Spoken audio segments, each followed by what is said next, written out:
Exemple, le petit train de la baie de Somme. C'est la plus belle baie du monde, vous le savez, j'en suis persuadé en tout cas. Et 100 000 voyageurs dans son petit train cet été. Chef de gare pour le temps d'un week-end, Michel Chevalet.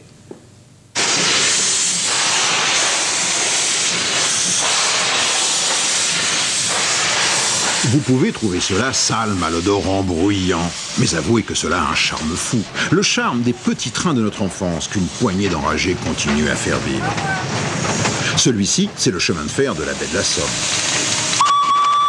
27 km de ligne qui entourent la magnifique baie Saint-Valery-Cayeux, Saint-Valery-de-Noyelles et Noyelles-le-Crotoy.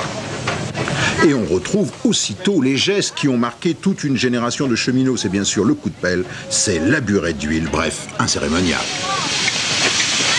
Bon, il faut compter environ 4 heures. Entre le moment où vous prenez la machine froide le matin, vous la remplissez d'eau, vous préparez le feu, du papier, du bois, tout ça. Bon, après vous allumez, ça chauffe doucement. Pendant ce temps-là, vous nettoyez la machine, vous graissez, vous faites le plein de charbon, etc. La pression monte. Bon, en général, au bout de 2h30, 3 heures, vous pouvez commencer à la déplacer toute seule. Il y a peu de pression, mais on peut la déplacer toute seule. Et puis au bout de 4 heures, elle est prête à rouler, c'est-à-dire qu'elle est à la pression maximale. Le chemin de fer de la baie de la Somme, c'est en 20 ans 3 machines à vapeur sauvées de la démolition, des kilomètres de voies refaites par une poignée d'enragés dont aucun n'est cheminot. Est-ce que vous êtes cheminot de formation? Non, absolument pas. Hein. Qu'est-ce que vous faites dans la vie? Si vous voulez, bon, moi actuellement je n'ai pas de travail, mais j'ai une formation d'électromécanique. Donc ça n'a pas grand rapport au départ avec la vapeur. Hein. Je travaille dans les télécommunications spatiales, c'est assez éloigné des machines à vapeur. Et vous aimez la machine à vapeur? Tout à fait, j'ai toujours aimé ça depuis que j'étais tout petit. En un mot, c'est un virus que l'on attrape. C'est ça, oui. C'est un virus. Eh oui, ce virus vous colle une maladie que l'on appelle la ferrovipathie. Une maladie qui vous pousse à consacrer tous vos loisirs au chemin de fer. Et c'est grâce à ces malades que l'on a sauvé de la ferraille ces beaux petits trains. Mais à côté de ce que l'on voit, du train, de la gare, il y a tout le reste.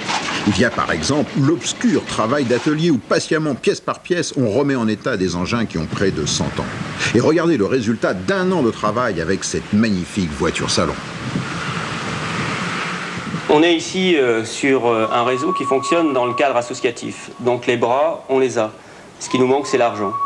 Et il nous manque beaucoup d'argent. Mais est-ce que, par exemple, le département, la commune ne peuvent pas vous aider? Le département, les communes et la région nous donnent un coup de main. J'irais jusqu'à dire que malheureusement, le coup de main n'est pas suffisant. Ça coûte combien à entretenir un réseau? Je dirais à sauver notre patrimoine technologique. Une petite fortune. Vous imaginez, le réseau que l'on exploite actuellement fait 27 km. Une traverse coûte 70 francs. Il y a une traverse tous les environ 70 cm. Vous vous rendez compte de ce que ça coûte. Il suffit de faire la petite multiplication. Pour ce petit train, il faut compter sur un budget d'1 million de francs. Et pour joindre les deux bouts, il en manque 500 000. Mais tout de même, il y a quelque chose de paradoxal dans cette affaire.